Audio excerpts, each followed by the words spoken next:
Grabe naman. Ano siya? Tumabot ng ganun. Parang hindi siya komportable ko grabe. Tumusunod ko yung ganyan. 2 years. Mag-2 years na. Gaano kataas yung tumalon ka o nakatapa ka lang ng sapatos? Pagbagsak ko, nakatapong sa watos.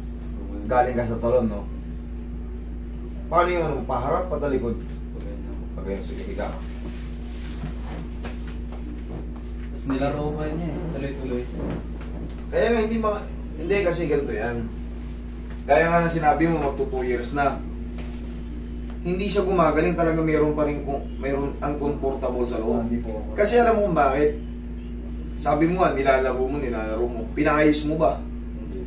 Oo. Hindi mo pinaayos eh. Kahit umabot pa ng 10 taon to, ganito pa rin. Kasi nga, hindi mo naman napaayos.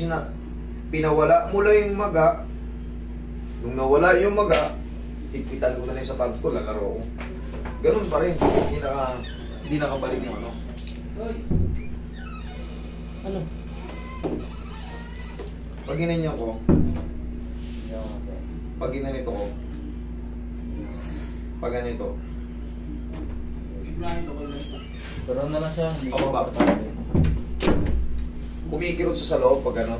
Pag matagal yung tayo, Pag matagal tayo mo, hindi ka komportable. Alam mo talaga may mali, ano? sumasakit ko. Masakit.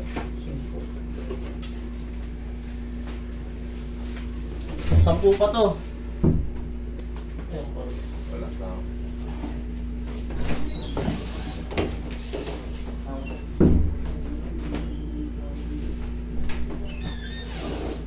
Ilan na lang ba yung back dyan?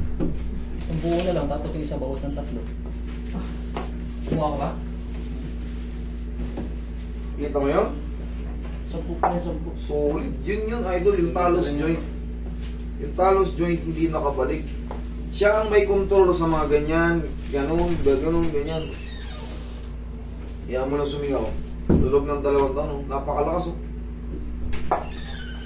Pasok na pasok.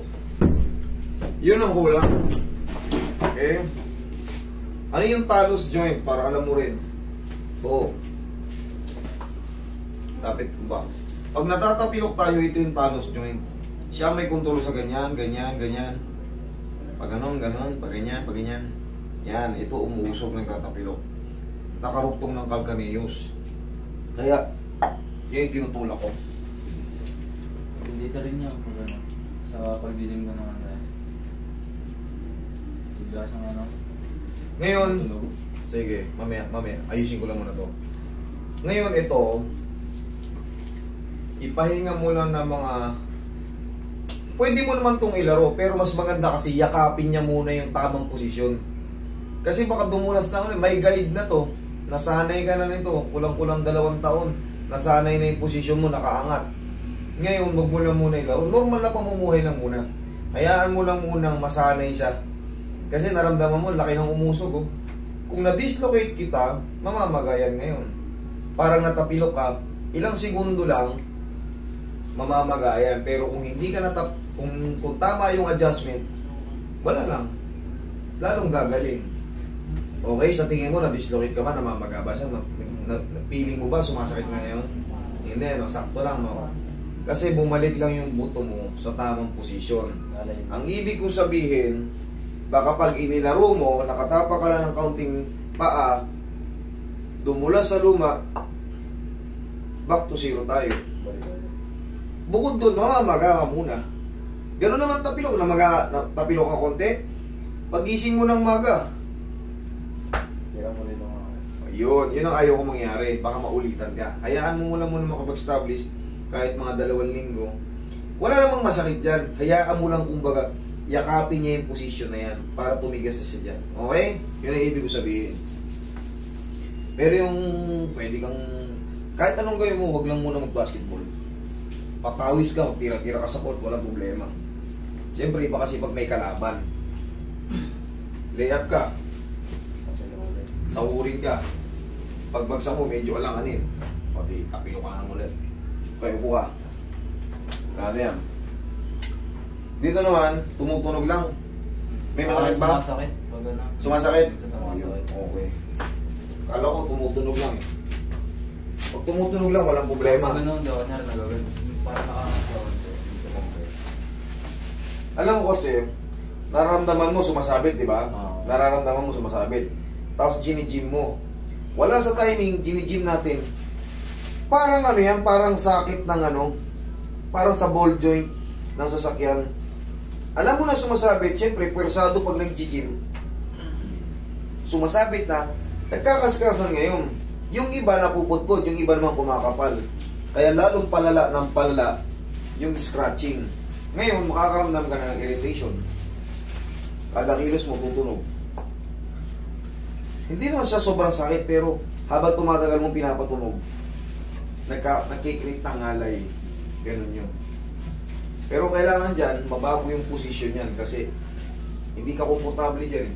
Pag nabago yung posisyon yan, parang ganun din yan. Lakad ka ng lakad. Pag nakatayo ka ng ganyan, mga ilang minuto, may kakaiba na sa papa. Parang may kumikirot ah.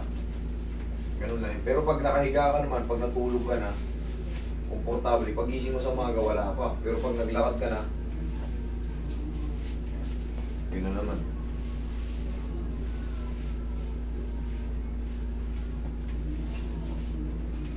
Tignan natin yung posisyon yan.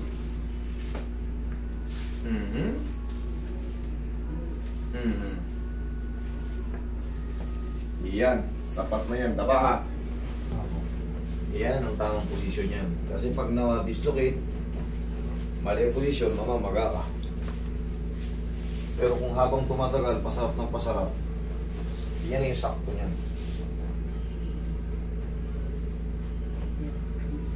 Okay. Okay, buko ka.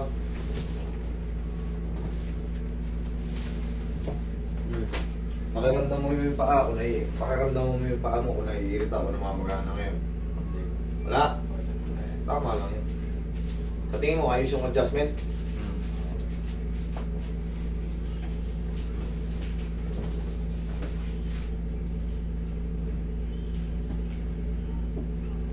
Sakit? Wala. Ito mo yung sumasabit na yan. Tumutunog? Ayun nga sabi ko, walang problema sa tumutunog. Pero kung masakit, mali. Pero kung wala na, wala yun. Basta, tunog lang. Okay? Okay naman? Ayun na. Oo, sige. Thank you. Ayun na. Huwag ka na maligo ha.